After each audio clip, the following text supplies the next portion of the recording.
আমি ভুল করি, আল্লাহ এমনকি আমাকে বকাঝকাও করেন না। আমি ভুল করার কারণে তিনি আমার উপর বজ্রপাত করেননি, তিনি আমাকে জাহান্নামে নিক্ষেপ করেননি, তিনি আমার হার্টবিট বন্ধ করে দেননি। হারাম কিছুর দিকে তাকানোর কারণে আমি অন্ধ হয়ে যাইনি, তিনি এখনো দিয়েই যাচ্ছেন। আর আমি কিনা চিন্তা করতে শুরু করলাম যে আল্লাহ আমাকে আর ভালোবাসেন না। আল্লাহর সাথে আমার সম্পর্ক একসময় ভালো ছিল, কিন্তু এখন যেহেতু আমি খারাপ হয়ে গিয়েছি, তাই ভালোবাসাও এখন হারিয়ে গেছে। তাহলে দোয়া করার কি অর্থ আছে? মনে রাখুন, আল্লাহর মতো কেউ আপনাকে ভালোবাসে না।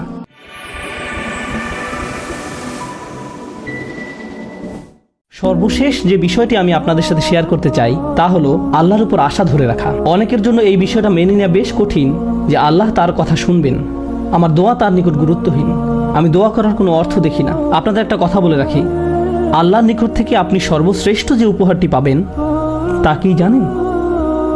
ক্ষমা। এটাই সর্বশ্রেষ্ঠ উপহার। আপনি এটার মূল্য উপলব্ধি করুন আর নাই করুন, আর যা কিছু আল্লাহ আপনাকে দিবেন বলেছেন এর সবই অতিরিক্ত। আপনাদেরকে একটা উদাহরণ দিই। আমার অনেকগুলো সন্তান আছে। ধরুন, আমার এক সন্তানের উপর আমি খুবই অসন্তুষ্ট। সে কোনো একটা অন্যায় করেছে, আমি খুবই রাগান্বিত হয়ে আছি। আমার বিশ্বাস করতে কষ্ট হয় যে তুমি এটা করেছো। এভাবে আমি তাকে কিছুটা বকাঝকা করলাম, তোমার এটা বলা উচিত হয়নি, তোমার এটা করা উচিত হয়নি। তারপরের দিন অন্য এক সময় আমার জন্য তার কিছু একটা করার কথা, যেমন আমার জন্য একটা কার্ড বানানোর কথা,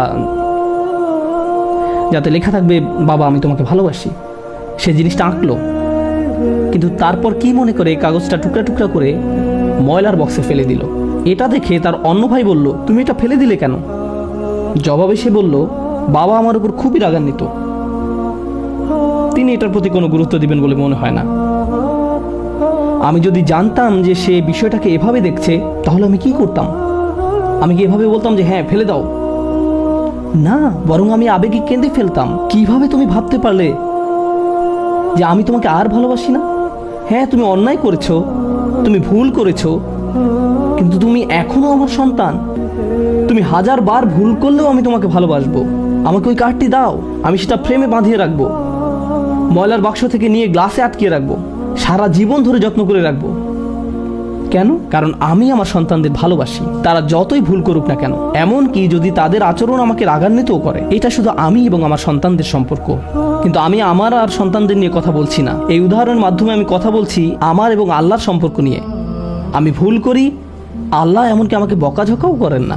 আমি ভুল করার কারণে তিনি আমার উপর বজ্রপাত করেননি, তিনি আমাকে জাহান্নামে নিক্ষেপ করেননি, তিনি আমার হার্টবিট বন্ধ করে দেননি। যখনই আমি মিথ্যে বলি, আমি বোবা হয়ে যাই না। প্রতিবার হারাম কিছু খেয়ে ফেলার কারণে আমার হাত অবশ হয়ে যায় না। হারাম কিছুর দিকে তাকানোর কারণে আমি অন্ধ হয়ে যাইনি, তিনি এখনো দিয়েই যাচ্ছেন। আর আমি কিনা চিন্তা করতে শুরু করলাম যে আল্লাহ আমাকে আর ভালোবাসেন না। আল্লাহর সাথে আমার সম্পর্ক একসময় ভালো ছিল, কিন্তু এখন যেহেতু আমি খারাপ হয়ে গিয়েছি, তাই ভালোবাসাও এখন হারিয়ে গেছে। তাহলে দোয়া করার কি অর্থ আছে? মনে রাখুন, আল্লাহর মতো কেউ আপনাকে ভালোবাসে না। আমি আমার সন্তান বা পিতামাতার প্রতি যে ভালোবাসা প্রদর্শন করি, তা আল্লাহ তাআলাই আমার ভেতরে দিয়েছেন। আমরা এমনি এমনি কাউকে ভালোবাসতে সক্ষম নই। ভালোবাসা আল্লাহর পক্ষ থেকে একটি উপহার।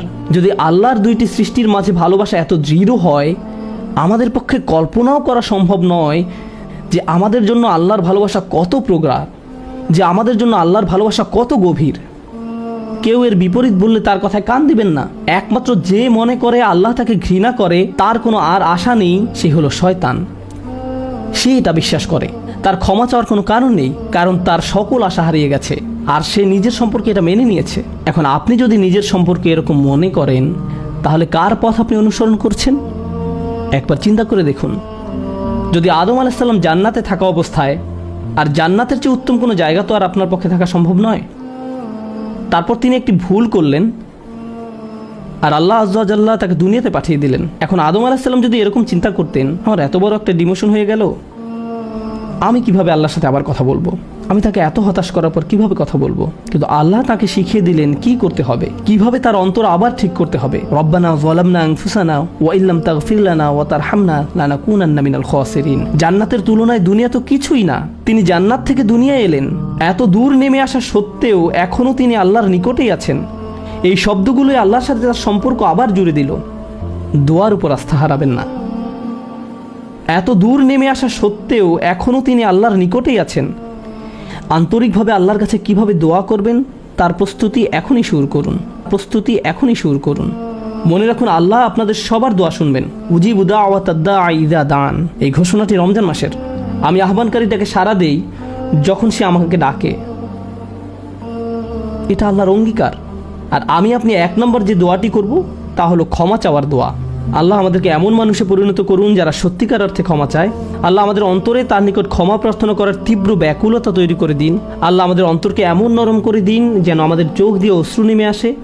আমরা যারা তার নিকট ক্ষমা প্রার্থনা করি, আমাদের সবার জন্য আল্লাহ আজ্জা ওয়া জাল্লা তার রিজিকের দরজা খুলে দিন। সর্বশেষ একটা বিষয় মনে করিয়ে দিতে চাই যে আল্লাহ আজ্জা ওয়া জাল্লা অনেক পথভ্রষ্ট জাতিকে ধ্বংস করা থেকে বিরত থাকেন। কেন জানেন? কারণ সেখানে এমন মানুষ রয়েছে যারা আল্লাহর নিকট ক্ষমা চায়। শুধু তাদের মাঝে এমন কিছু মানুষ রয়েছে যারা এখনও আল্লাহর নিকট ক্ষমা প্রার্থনা করে। তাদের কারণেই আল্লাহ গোটা জাতিকে আর ধ্বংস করেন না। ইস্তিগফার করা মানুষে পরিণত হন। আল্লাহ আমাদের সবাইকে রক্ষা করুন। বারাকাল্লাহু লি ওয়া লাকুম। আসসালামু আলাইকুম ওয়া রাহমাতুল্লাহি ওয়া বারাকাতুহু।